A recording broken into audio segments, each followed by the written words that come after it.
Congress party బూటప్గా హామీలతో ప్రజలను మోసం చేస్తూ అధికారం చేజిక్కించుకుందని కాంగ్రెస్ పార్టీ మేనిఫెస్టో 6 అబద్ధాలు 66 మోసాలు చేస్తూ రాష్ట్ర ప్రజలను అభివృద్ధి పేరిట మరింత అంధకారంలోకి నెట్టివేశారని కొమరంభీం జిల్లా బీజేపీ అధ్యక్షులు కొత్తపల్లి శ్రీనివాస్, సిర్పూర్ ఎమ్మెల్యే పాల్వాయి హరీష్ బాబులు ఎద్దేవా చేశారు.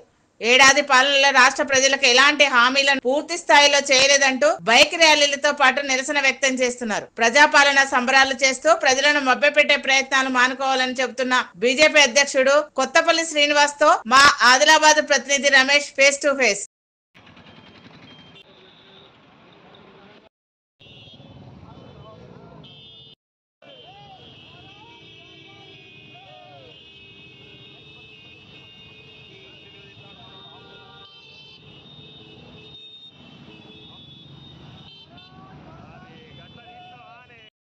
వైఫల్యం చెందిందంటూ మరి ఇటు బీజేపీ పార్టీ శ్రేణులు అయితే మరి ర్యాలీలతో పాటు నిరసన చేస్తున్నారు. దీనికి సంబంధించి రాష్ట్ర ప్రభుత్వం మరి ప్రజాపాలన అంటూ విజయోత్సవ సంబరాలు చేస్తున్నాయి. మరోవైపు ప్రతిపక్షాలు మాత్రం మరి ఏదైతే 66 అబద్ధాలు అంటూ మరి ర్యాలీలు మరి వ్యతిరేకత చూపిస్తున్నారు. దీని మీద బీజేపీ అధ్యక్షుడు ఉన్నారు. మరి పాలనా వ్యవస్థ ఏ విధంగా ఉంది? సంబరాలు కాంగ్రెస్ ప్రభుత్వం పరిపాలన సంవత్సరం ముగింపు వస్తున్నా ఎక్కడ వేసిన గొంగలి అక్కడే ఉంది. మరి టీఆర్ఎస్ పరిపాలన కంటే అధ్వానంగా ఉంది. ఎందుకంటే 7 లక్షల కోట్లు బీఆర్ఎస్ ప్రభుత్వం 10 సంవత్సరాలు అప్పు చేస్తే రేవంత్ రెడ్డి 80,000 కోట్లు ఈ 11 నెలలనే అప్పు చేసినా కానీ ఎక్కడ వేసిన గొంగలి అక్కడనే ఉన్నది. ఆయన రైతులకు ఇచ్చిన హామీలు ఏవైతే ఉన్నాయో, రైతు భరోసా అన్నాడు, 15,000 అన్నాడు, ఇప్పటికి ఎవరు అకౌంట్లన్నా పడ్డాయా? మరి రైతు కూలీలకు 12,000 రూపాయల పెన్షన్ ఇస్తాడు, ఇప్పటివరకు ఎవరికైనా వచ్చినాయా?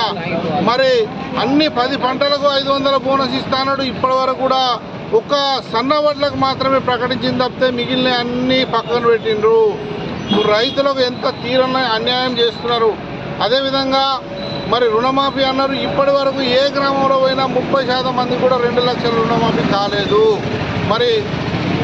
మరి ఉద్యోగాలు ఇస్తాడు, ఇప్పటివరకు ఎక్కడ ఏ ఉద్యోగాలు ఇచ్చిందనేది కూడా అంతు చిక్కకుండా ఉన్నది. ఇంకా నోటిఫికేషన్లతోనే కాలయాపన జరుగుతున్నది. మరి ఇల్లు ఇస్తాడు, ఇందిరమ్మ ఇల్లు అన్నాడు, ఇందిరమ్మ ఇల్లు ఇప్పటివరకు ఆ బీఆర్ఎస్ ప్రభుత్వం అసంపూర్తిగా మిగిలిచ్చి ఒక 90% పనులు 10% వరకు ఉన్న ఇల్లు కూడా ఇప్పటివరకు ఈ సంవత్సరంలో అలాట్మెంట్ చేయలేకపోయింది. కొత్త ఇల్లు దేవునికి ఎరుక. మరి అదేవిధంగా మరి జవాన్ల కుటుంబాలకు, ఎక్స్-ఆర్మీ వాళ్ళకు, మరి తెలంగాణ యోధులకు 250 గజాల ఇల్లు ఇస్తాడు, ఇప్పటివరకు ఏం లేదు.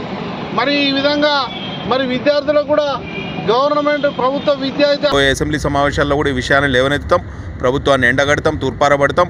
ప్రజా వ్యతిరేక పాలన అవలంబిస్తున్న కాంగ్రెస్ విధానాలను ప్రజలు అసహించుకుంటారు. ఇవాళ ప్రజలు తీవ్ర నిరాశ నిస్పృహల్లో ఉన్నారు.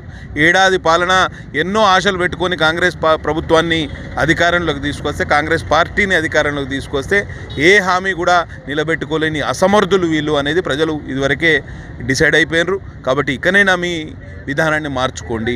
మొత్తం మీద ఏదైతే ప్రభుత్వం విజయోత్సవ ర్యాలీలు చేస్తుందో ఇది పూర్తిగా ఎలాంటి హామీలను పూరించకపోవడంతో సంబరాలు అంటూ చేస్తున్నాయి. కానీ నిజానికి ప్రజలకు ఎలాంటి మరి హామీలు పూర్తి స్థాయిలో అందలేదని మరి ఏదైతే జిల్లా అధ్యక్షుడు కొత్తపల్లి శ్రీనివాస్ చెప్తున్నారు. కెమెరా పర్సన్ దేవయ్యతో రమేష్, కొమరంభీం జిల్లా నుంచి.